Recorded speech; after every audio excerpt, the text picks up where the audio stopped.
Now we're going to review how to look at your shift and hourly totals and how to clear totals off of the Curlin pump. While your pump is running, press pause.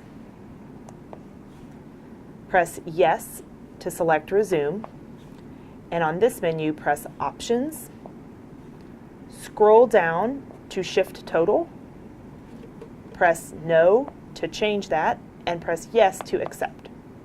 Here you can see the elapsed time, the amount infused, the volume infused, and how many boluses that patient has received out of how many times he's attempted those boluses. Once you have noted this information, you can press yes to exit. You'll need to get out of the options screen and come back in, so press yes to accept these current options. And now press options again and scroll down until you see hourly totals. Press no to change that and yes to accept. You will here see a menu of the time, the amount that was received during that hour, and how many boluses were given versus how many were received. At the 9 o'clock hour, this patient received 4 milligrams, did not get a bolus, did not attempt a bolus. But in the 11 o'clock hour, the patient received 10.6 milligrams, pressed the bolus button 5 times, and only received 3 boluses.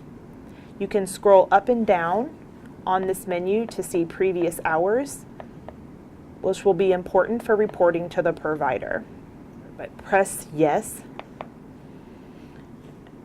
Okay, once back at the options menu, we want to clear those totals that we have documented.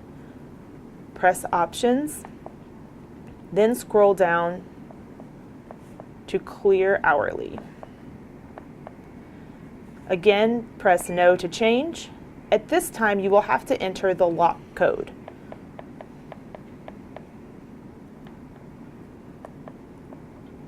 This is to protect us from patients or others deleting the history. We want to press no change to clear hourly. Press enter to turn that on, and it will ask you if you want to clear hourly totals. Again, make sure that you've documented the information first. Press yes to accept. Then in the options menu, press yes to accept all other options. You're now ready to run the pump. Press run.